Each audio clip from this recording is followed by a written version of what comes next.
Hello, thanks for joining me, and I appreciate being invited to spend a little time with you today. My name is Weir. I'm a nurse in the United States at Saratoga Hospital Center for Wound Healing and Hyperbaric Medicine in Saratoga Springs, New York. I've been a nurse for many, many years, but I've been in the wound care field for 41. So it's something I truly love, and that I have spent most of all my adult life actually doing. So today I'm going to talk about chronic wounds and those that we need to do something to change the healing trajectory. So I've broken it down into five top tips that I think of when I'm trying to redirect a stalled wound. But what I want to first talk about is today's clinical challenge as we face patients with wounds. People are complicated. Patients are complicated now, and they're even more so with some of the pandemic and the issues that we're dealing with. We all, no matter what country we're in, have scrutiny, both financial, regulatory issues, quality issues, and it makes nothing really easy, does it? We have to practice evidence-based care. We have to be cost-effective. We have to coordinate our care and make the patient the focus. In the U.S., one of our institutions derived a three-point quality look called the triple aim. They talked about improving population health, and it really fits with wound care because we're going to improve clinical outcomes. We're going to try to do it for a lower cost of care and still have good patient satisfaction. And so it's that improved clinical outcomes that I want to focus on today, because if we can accomplish that, then we're going to always lower the cost of care, because the most expensive wound is obviously the one that's not healing. And then if we get a patient who's happy and has less pain and their wound is closing, then obviously they're going to be satisfied. When we talk about wound healing, and this is a kind of a short talk that I have today, so I can't go into these four overlapping phases of wound repair. If you're a wound healer already, then you know this. If you're relatively new in wound healing, I would suggest learning this because it's fascinating the way our human bodies are actually designed to heal. But it's four overlapping phases that make wounds fairly predictable. So this is what we expect from wound healing. Those of us that are in this business, and as you know, as healthcare providers, what we see a lot are the unexpected. Oops, I don't know why that happened. So let me go back. Yeah, the unexpected, the wounds that open up, the wounds that stall, that don't move on through those healing trajectories as we expect. And so that's really what I want to talk about today is how can we change that healing trajectory? I'll get this straight soon. So we talk about chronic or hard to heal wounds and compare that to acute wounds. An acute wound, I really like this definition. It's an etiology that occurs suddenly, either with intention, like a surgical incision, or from a trauma, but then it heals in that timely manner that I mentioned. A chronic wound, however, is one that has a very slow progression to those healing phases or shows delayed or interrupted or stalled healing due to some factor, either intrinsic with the patient or extrinsic, that either can be modified or cannot be modified, that's going to interfere with their healing. But we know a chronic wound is simply also one that has failed to respond to standard of care. So this is kind of busy, and I thank Dr. Greg Schultz for sharing this with me. But this is looking at the mechanism of chronic wound pathophysiology. So first of all, we have something that happens, a repeated tissue injury, ischemia. Many times it is simply bioburden, both planktonic bacteria and biofilms, which we'll talk about. As a result of the presence of all of that, what we have is a prolonged, elevated, or stalled in the inflammatory process.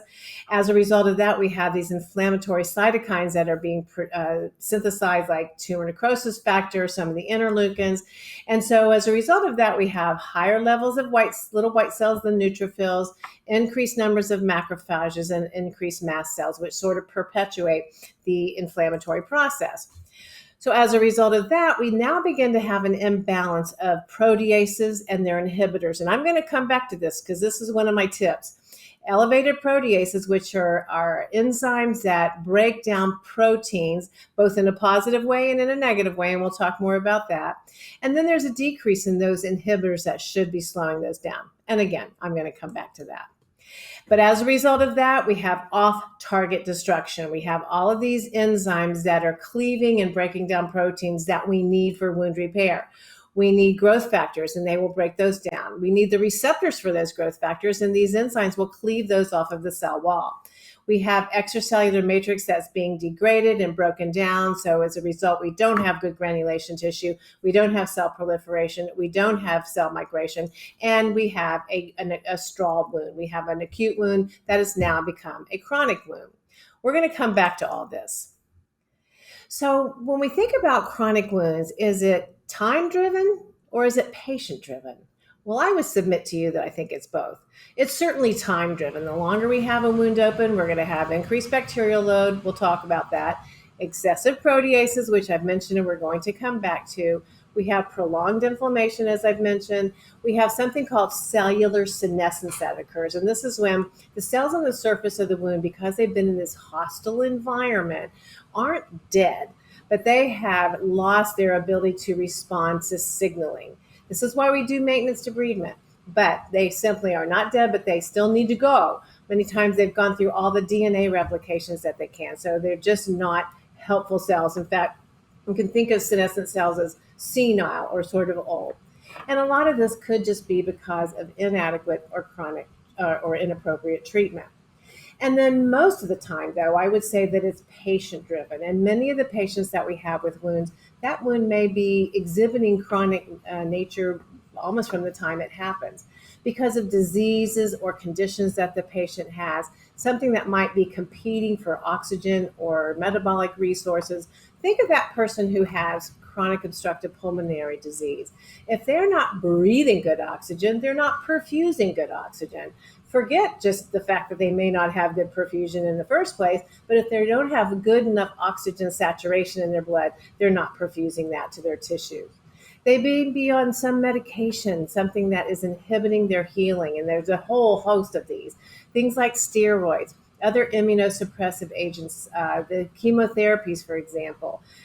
So many people now are on anti-TNF drugs for chronic diseases such as Crohn's disease, rheumatoid arthritis, hidradenitis suppurativa. So they may come to us on a medication that is already setting them up to be difficult to heal. And then there's the patient who gets in their own way.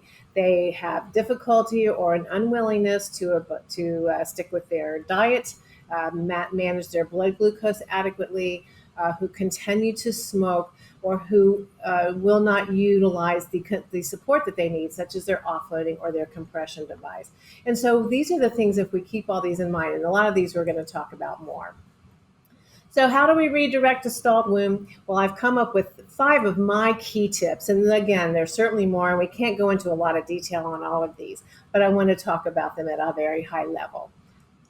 So the first thing we're going to do is to confirm the etiology and provide the supportive care. We know that if they have a venous ulcer, they need to be compressed. If they have a diabetic foot ulcer, we need to consider the glucose, but we also need to make sure we're offloading them properly, as well as do good debridement. If there's a pressure-related injury, first of all, we're going to protect them from that injury. We're going to provide for good healing. And then we're also going to make sure that we're differentiating anything that might not be pressure and might be due to some other etiology, as you see here, which is really more moisture-associated skin damage. And then this final, if it's arterial disease, then of course we need to try to get them revascularized or have some sort of intervention done. And then if we cannot, we have to manage to their pain and manage to the injuries that progress. And then the last one is the atypicals, such a broad category. We need to have a low threshold for biopsy. But I'm just going to run through a few of these that we have just seen in this past year in our clinic. The one you're looking at is a skin cancer. This is a really advanced case of scleroderma, some very horrible wounds on this lady's foot. This is a very bad case of vasculitis. This one is a skin cancer radiation injury. And that's just a biopsy. So we want to have a low threshold for biopsy to make sure that we have the right diagnosis. So next one is bust the bacteria. We got to block the bacteria from growing or overtaking the wound. And this is such a huge area to try to discuss. But when we look at this timeline, there's a couple of things that I like about this. This comes from the International Wound Infection Institute. So when we have bacteria that are just free floating on the surface of the wound, these are the bacteria that we culture with a swab. These are the bacteria that are low hanging fruit. They're easily killed by topical antimicrobials, by good wound cleansing, by systemic antimicrobials if the patient needs them. So they're easy targets. They're free floating and they're vulnerable. When they begin to become organized or become sessile, they become attached. And as they become attached, they begin to exude this extra polymeric substance and they become what is known as a biofilm.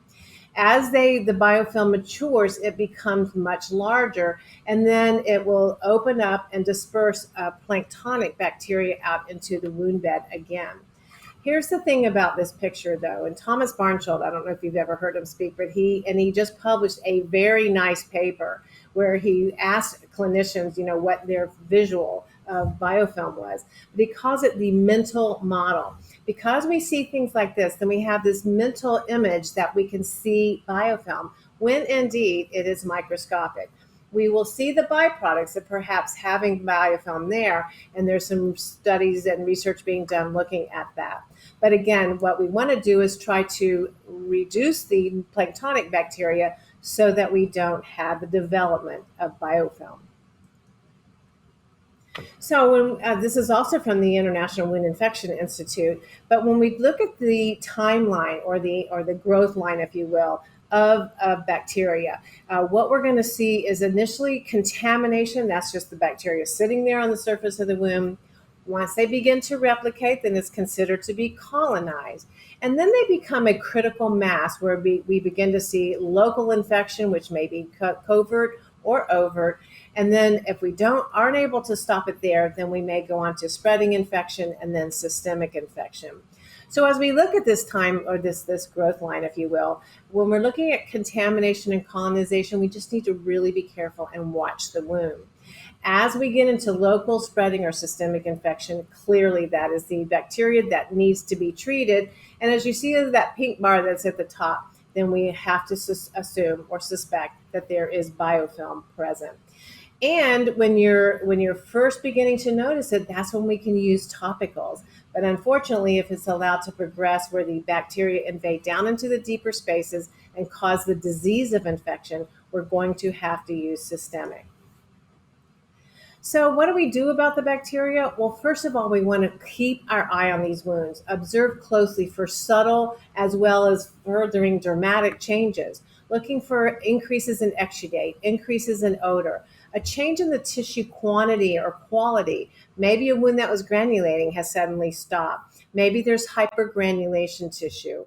If the patient is complaining of new pain that doesn't seem like their normal pain, a heightened amount of pain, there may be erythema, there may be purulence, there may be a delay in healing. A wound that was on a nice trajectory suddenly stalls. We must first think of bacteria. We want to culture wisely and culture with the intent to treat. We don't want to culture every single patient because we're going to grow things out that may lead us into treating them with antibiotics that they don't need. So our culture is a test that confirms our diagnosis, our clinical diagnosis of infection, and confirms that the antibiotic that they might have been put on was the correct one. And so we want to use topicals early. And as we do, we want to practice antimicrobial stewardship. We don't want to be using topical antimicrobials for the entire treatment unless you feel like they need it. And then we want to practice good wound hygiene, which I'm going to be talking about further. So the other thing we're going to do, another tip, is that we want to prepare the wound bed. Wound bed preparation is not a new concept. The first papers describing it were actually from the early 2000s, 2001, 2003, as this one shows you. that has been enhanced over the years. There have been some mnemonics and acronyms applied to that, like the time system, which I'm going to talk a little bit more about. But we need to have an organized way of approaching wounds to get the wound well prepared and into a state of readiness to heal. And if we continue to do this as an ongoing mechanism of care, we're probably going to see that wound does continue to improve. And so the time acronym really makes sense. It means T, meaning tissue. It often means debridement, but it also means just tissue that either looks healthy and robust or does not. The I is for infection or inflammation, which we've already talked about. The M is for moisture balance, which I'll allude to towards the end. And the E is one of my tips, is looking at the edge of the wound.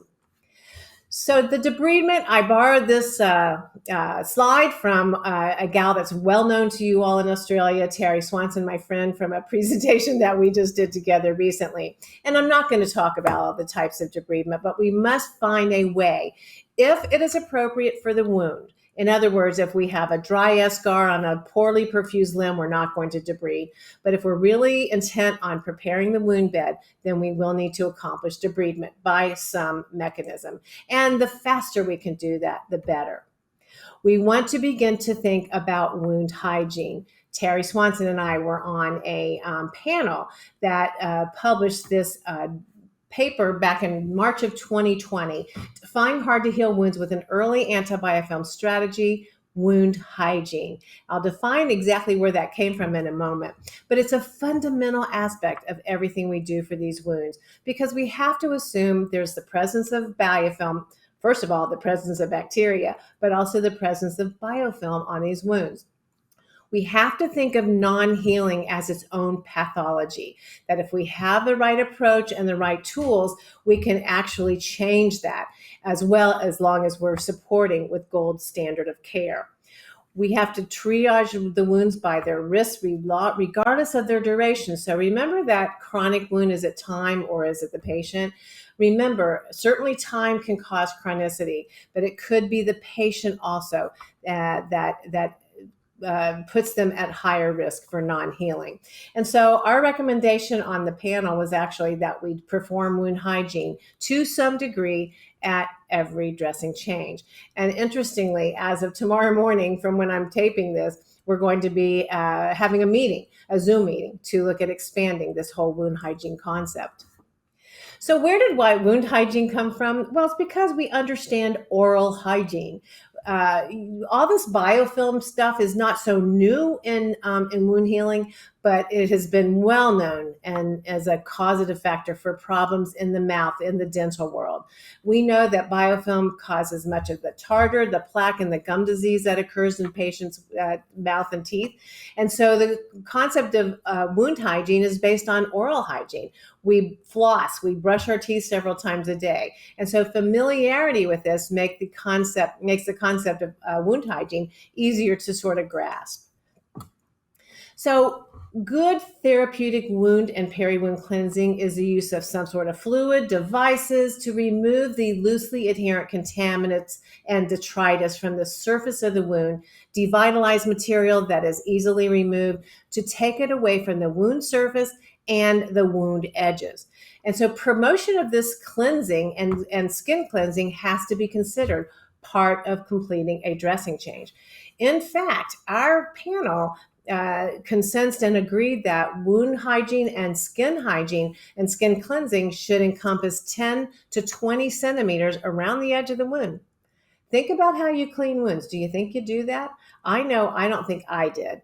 In any event, we need to make sure we're covering at least where the old dressing was. If we clean the wound but don't clean the skin, we have a high likelihood of contamination back on the wound from the peri-wound skin. And we'll look at the edge stuff a little bit later. And we want to use a cleanser that is going to be effective. Something with a surfactant, something that may have an antiseptic or an antimicrobial in it, so that we can get the peri-wound skin clean, and do so in a way that we're not going to have bacteria, excessive amounts of bacteria remaining behind under a fresh, clean dressing. Now, I want to show you why I believe this is to be true. These are not my pictures. I got them from the company that makes a molecular camera. And the molecular camera, the Moleculite, will actually colorize bacteria. So if it's red or red or sort of a scarlet color, then that is bacteria. And it colorizes as a hot white appearing when it's a gram-negative, particularly Pseudomonas. So if you look at this wound, you would expect to have bacteria here. Any kind of blood or tissue or collagen colorizes dark black, and so there's some debris up in the top. Oh, you can't see my pointer, but you see the necrotic material. So look down below. There's some little bit of partial thickness skin loss down below.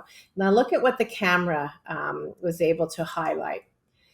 Certainly there is red exactly where that necrotic material is, some highlighted hotter white up at the upper edge. But look at that, what I said was just superficial skin loss before. That hot white color indicates that that's probably Pseudomonas sitting on the skin. And it could have been easily missed and not really addressed if we didn't do good peri-wound cleansing. Here's another one. It's a fifth metatarsal wound, a lateral wound. And again, you can see if you look closely that the wound is small. There is some obvious epithelialization that has occurred. There is some maceration there. But look where the two arrows are pointing. You see some debris sitting on the skin. Again, this wasn't my patient, but what the stuff at the top, I would guess is dressing residue, and the one at the bottom looks like some dressing residue mixed with a little bit of partial thickness wound. But look what the camera saw. See. There.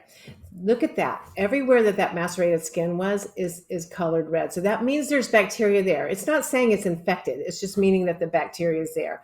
One, that means we need to do a good job of managing moisture so that we don't get macerated skin. But two, we need to clean the peri-wound skin. And then some of that material that was up the top there really appears to be Pseudomonas. So again, reasons that we need to do good wound cleansing. So biofilm-based wound management, begins with good wound hygiene, lessons that we've learned from oral hygiene. And even if the wound doesn't look like it has a biofilm, wound cleansing has to be a priority. We want to vigorously clean the skin and the wound to the extent possible. There's a whole other way to think about this because we do have to think about a patient's level of pain. I frequently use lidocaine jelly in order to decrease the discomfort to the patient so I can do a good job cleaning. Make sure we're watching the edges, debride them when we need to, continually do maintenance hygiene with each dressing change. And then we have to decide, of course, what we're going to clean it with and how we're going to cleanse it. That's a conversation for another day. But I'll leave you with this: clean it like you mean it. So remember this chart. So let's look at the proteases for just a moment. This is one thing that I think we sometimes forget about. We always think about bacteria, we always think about biofilm, but remember I mentioned those proteases. Well, proteases are zinc-based and enzymes that are necessary for wound repair. They help with wound cleanup, they help with cell migration. I'll talk more about that. But in excess, they're going to be a problem. So what you're looking at is you've probably heard of autolytic debridement. And so when you have autolytic debridement working, then you have dead collagen. So you can see it's a triple helix that's unfurled. And so the little MMPs come in, and first that are in are the collagenases to break it up into smaller pieces. And then the gelatinases come in to further break that tissue down. So that's what we expect out of autolytic debridement. What other things that MMPs, I want to just bring this up. When naturally occurring MMPs and what they'll do, if you have bacteria in the wound, then you're going to have your white blood cells, your macrophages, your neutrophils that are going to kill that bacteria, and then it's going to leave behind debris. So MMPs are important there to clean up that debris. The middle one, that's meant to indicate a fibroblast. So a growth factor has attached to a receptor site and told that fibroblast to move. Well, before a fibroblast can move, it has to sense what's in front of it and then use a matrix metalloprotease to migrate through tissue. So that's going to cause the matrix metalloproteases to be present. Keratinocytes, we need them to migrate off the wound bed. So they've been stimulated to move. And if you know about how keratinocytes are attached, they're attached to the basement membrane by something called a hemidesmosome. They're attached to each other by a connector called a desmosome. That needs to be cleaved off. So they need to have MMPs in order to do that so they can migrate out one cell layer at a time, and then they'll proliferate. So MMPs are a very, very important part of wound repair. It's when they are in excess. And many times it's going to be because of the presence of bacteria and debris in the wound that more of these proteases are being produced. And so they're going to cause off-target destruction. They're going to kill, or break down anything protein. And that means a lot of the things in our wound.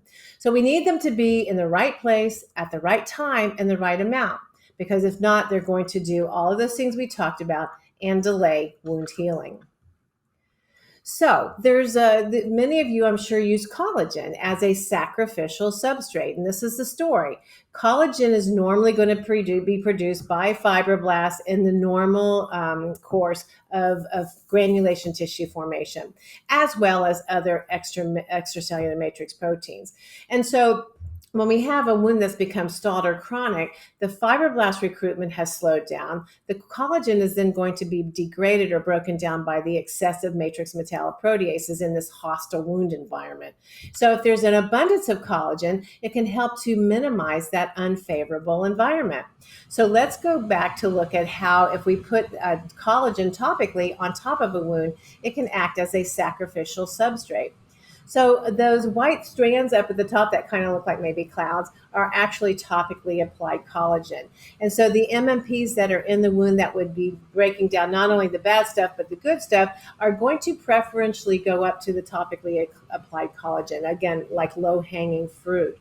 And so because it leaves the wound bed alone, the MMPs do, then you have a wound that can start to progress. And I'll show you an example of this in just a moment. But the other thing when using collagen, you can kind of watch. Many times if you start to use collagen and you put a dressing on, then you come back in 2 or 3 days. If it's completely gone, then it's been degraded by the MMPs. What you might find is as you get a less hostile environment, your piece of collagen lasts longer. So something just to keep in mind. Here's an example of just using collagen. This is a guy who is a landscape worker. He had had a work-related trauma to his lower leg. And so it was initially debrided. We used negative pressure wound therapy, and you can see what it looked like at 1 month. Then we began to have problems. It was still starting to stall, and it was stalled at 2 months. And every time we would clean him up, we would not see it move on. And actually, if you can look to the right-hand picture, the edges were just not really attached well. So we began treating him with a collagen product. And then what we saw was 18 days later, it was completely closed. So what we did was we sacrificed the topical collagen so that those MMPs would leave the wound alone. So in closing out wound bed preparation, when we consider our dressings, and again, there's not a lot of time to go into this, think of 4 things. If the wound bed is dry, then we need to hydrate it. And below you see some of the dressings that are available in order to hydrate the wound. If the wound is draining, then we need to absorb it. And we need to absorb it with something that will not only absorb it, but move the exudate into a secondary dressing. If you look at the picture on the top right, that's obviously a dressing saturated over the wound bed. And then if you look, you can see the edge is macerated, so it's going to have a lot of bacteria, and you see some denuded skin around it. So we want to use something that's adequate or change the dressing more frequently. If there's space, then we have to fill it. We don't want to leave space because it will fill with exudates. That could be a nidus for bacterial growth. Here are some of the things that you can use in order to do that. And then lastly, once we have it filled in, we just want to cover it, meet the moisture needs. And what I would say to you is leave it alone. We want to practice dressing protocols that don't make us change dressings any more frequently than we need to. It's called undisturbed wound healing. Let the body do its thing. And then we're going to lastly look at wound edges. Wound edges are important to keep an eye on because it can make or break the final stages of epithelialization from the wound. Sometimes you can get edges that are just a little bit rolled, a little bit thickened, and it doesn't take a bloodbath to tease them off with a curette or with a scalpel. But we got to be watching those, because if we don't see some migration with each, or at least once a week, we should see a couple of millimeters, then we need to think, what do I need to do to those wound edges? We got to always, always, always clean the wound edges again, going back to wound hygiene. What you're looking here is a wound that had cadexamer iodine on it. You can see it's very thick, very adherent, dry to the edge. So we must peel that away, make sure we're taking off all of the old dressing, and again, clean that peri-wound skin. This is a 96-year-old guy who had had this abrasion. He fell in his bedroom. He lived by him. He had a caregiver, the housekeeper, and he hid this abrasion from a fall for over a month from this caregiver. 96 years old. Now this has become chronic. So I got him in the room. I put a lot of lidocaine jelly on there just because it was going to be tender, I was afraid, and also to soften up that scab. This is not necrotic material. This is simply a scab. And so I was able to chip away at that scab on the first day that we saw him. Now remember, he's 96. This has been present for a month. When he came back in 7 days, it was dramatically better. And when he came back in 3 weeks, it was super. It was almost completely closed. He didn't need to come back again. And all we did was use a moisture barrier dressing. Actually, it was just a petrolatum dressing, because we kept it moist, we didn't let it scab up again, and he went on to heal. One thing that I say a lot, one final thing, I did have another one, is looking at edema. Edema is a killer when it comes to getting wounds to heal. It's like if you have a break in a hose, a garden hose, for example, the fluid's going to find the path of least resistance. And so we want to, manage to that, because your drainage is going to be excessive, and that can also affect your peri-wound skin. First of all, we want to determine the source of any edema. Is it cardiac related? Do they have true venous insufficiency or lymphedema? Is it just edema from dependency, or is it caused by inflammation? I think we undercompress people. We tend to compress those that we know. We compress those with venous insufficiency. But look at your patients and see if you think there's lower extremity edema or peri-wound edema. And we have a pretty low threshold for applying compression products in order to reduce edema that's not related to venous, as long as the person has adequate perfusion. Another thing that will help to reduce peri-wound edema is negative pressure wound therapy. Maybe one of the smaller devices that are available now, smaller, more ambulatory devices that are available now. So it's been said as I close out that time heals all wounds. And what I wanted to say to you today is that that's not true. So time won't heal all wounds. So we have to really pay attention. And if we see wounds going into 2, 3, and 4 weeks, and we're not really appreciating a significant change, we need to do something to change that wound healing trajectory. One important thing is to make sure we know that forget what your mama told you. Remember, we pick most scabs. We don't use hydrogen peroxide. We don't let wounds breathe, and we don't give it time. Time does not heal all wounds, as we've already said. So I close with Carpe diem, seize the day. Hippocrates said, healing is a matter of time, but also a matter of opportunity. And if we understand the wound healing trajectory and do what we can to change that wound healing trajectory, we're going to see our wounds turn around and begin to close. So I hope you picked up something from my many pearls. I say goodbye to you, and thank you for allowing me to be here. These are my 2 little girls saying, see ya. Thank you.